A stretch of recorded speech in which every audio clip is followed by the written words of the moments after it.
REDD is reducing emissions through deforestation, but then it gets more complicated, including reducing it through stopping forest degradation, and REDD Plus adds on biodiversity, community relationships and so on. So it can be almost anything you wish it to be. It is meant to be an economic incentive mechanism that will make it more interesting, more profitable for countries and communities to change the way they handle forests in such a way that the overall global deforestation trend is changed. Well, the main funders broadly are UN, EU and World Bank are very key at national level. Norway, NORAD is a key funder also at that level and are also funding work at project level. Norway has been the biggest REDD funder globally, but we have a number of other countries, also donor countries coming in, and we have a number of multilateral organizations coming in.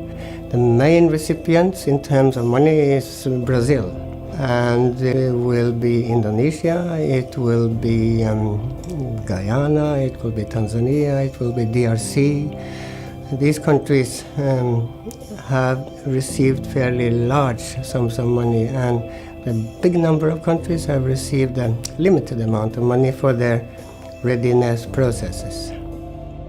In Brazil, the government has been trying to reduce deforestation for many, many years, and the results have been mixed, and I think it's important to have a different approach to what they have been doing before, which has been usually trying to do command and control actions, and a more incentive-based sort of approach, I think is a good add to the policy mix of things that are being done in this area of forest conservation. And REDD obviously integrates the whole action that have been taken in the countries into an international effort, and it's important that all countries sort of act in the same framework. That's why I think REDD is a good way to frame the issues relating forests and climate change. I think if you look at the literature on what drives deforestation, weak forest governance is a major issue. My point here is always that it's not only weak forest governance, also who are the drivers of deforestation, who benefits from deforestation, from business as usual of deforestation that we see in many forest-rich tropical countries, and what kind of governance then can really respond to that problem of deforestation and tackle the drivers. So for RECOF, basically we understand that if an external actor such as a company or government come into a community, quite often they will cause conflict because they bring in their ideas or their needs. And basically quite often these conflict with the needs of and the interests of the communities. So basically REDD is another example of this. It's an externally driven concept, program, and it can come into a community and basically stop the community living their lives, can infringe on their rights, can stop them making a living, and so it could be a big threat to communities. What we find in the project then is that you find instances of cooperation in trying to resolve conflicts, and you also find instances of conflicts where cooperation cannot occur because some actors involved in REDD have very contrasting objectives and very contrasting priorities around forest resource use. The thing is that REDD Plus brings about incentives and disincentives to some groups. So there are already been conflicts around forests. Nepal is under community forestry, wherein the government provided rights and entitlements to the local community. But there have been tenure specific problems on tenure where communities, indigenous groups, Dalits, they have been struggling for their rights. So REDD brought to surface some of the problems. So that is one. The other is that there have been ongoing resentments around participation of disadvantaged groups. So the third findings that we have is that the existing policy effort on REDD that tends to postpone the problems. They want to defer the problems and they want to hide problems and then take more ad hocist solutions. This conflict dynamics can actually be found on multiple levels. So it may be in the governance levels where REDD+ is designed, and all the actors that are surrounding it there. So the political economy that takes place on that stage. But also at the local level, where you see that REDD+ is being implemented. Maybe the communities didn't have a say in how REDD+ was actually designed at those higher levels. So that may lead to people crowding in around funding that's arriving, and it may also lead to them losing their livelihoods in the forest, which was always their territory they lived in, and now suddenly it's an area that's part of a policy, and it's an area in which you could even say that the natural resource is monetarized. So there are other people that have interest now in an area that used to be the provision of a livelihood. At the same time, we can also wonder, is it only REDD+ that we need to be worried about, or is it a much wider spectrum of policies that are being made, or all sorts of economic interest or global trade routes that are part of this? So, yeah. Okay, there are some positive messages one can see in some of the country cases where there is induced by REDD+, some more discussions about tenure, where there are even court cases that are now won because there's international attention as well and international awareness. We gained a lot of knowledge about what's driving deforestation and who are the ones that are the main drivers of deforestation and why. And I think this knowledge is certainly the main benefit. At the same time, this is more like a benefit for national governments and researchers and so on, and while the people they're there like needing the means and the means and the like technical assistance and technology and so on to really reduce deforestation, they are the ones that received the few part of the resources and not the large amount of resources.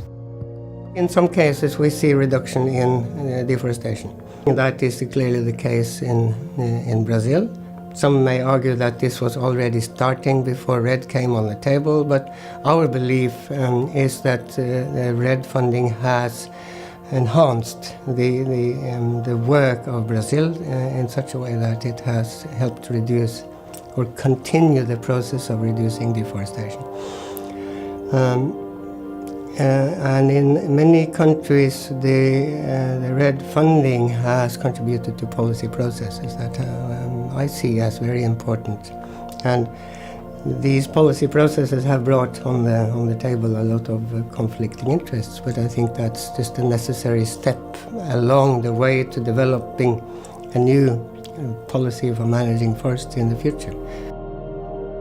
In Vietnam, we already have the laws on gender equality, but in practice, there are still a lot of gaps in gender access to forest and land, especially in the rural and upland community. But with the arrival of REDD+, we hoping that it will bring up more opportunity to talk about gender equality in order to meet the requirements set by REDD+ about social and environmental safeguard. Aside of very clearly preserving the forest itself, it's the broader benefits to the communities around it. So security of land tenure is often quoted, but it's a stabilising action of everyone agreeing on what people can do, where, and who's in charge of it.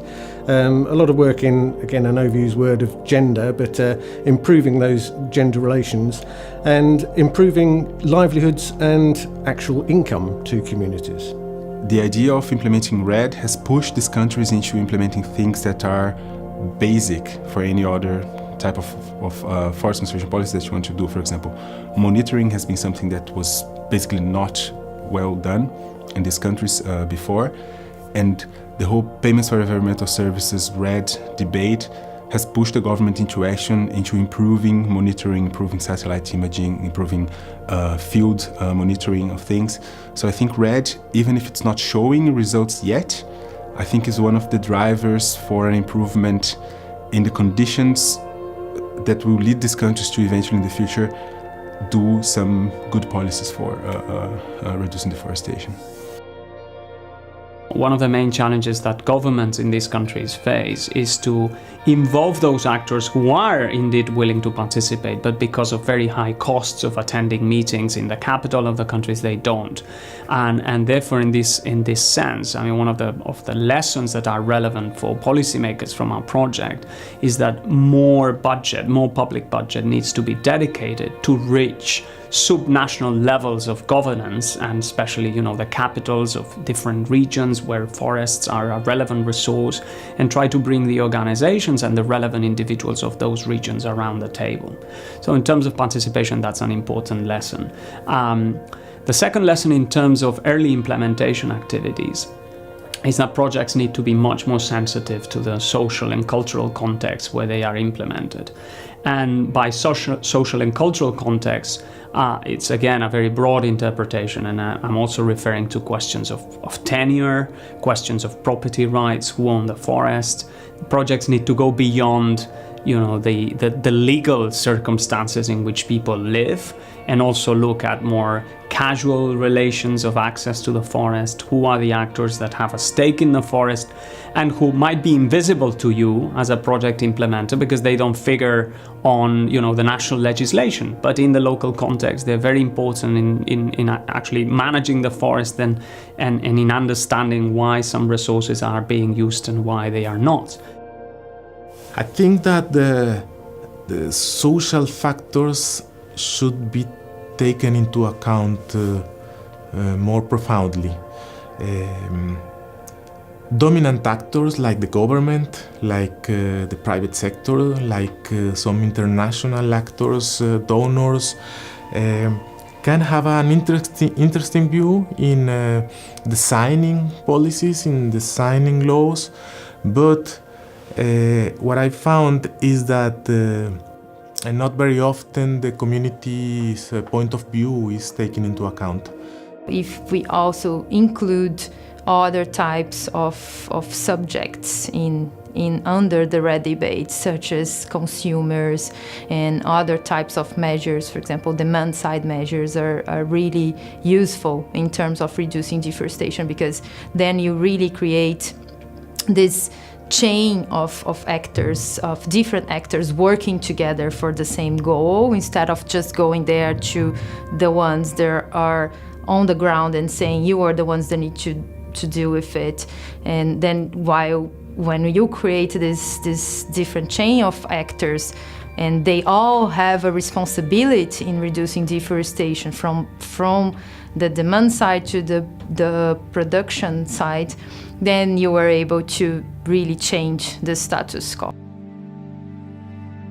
There is still persistent, lack of understanding and consensus about who will benefit out of REDD.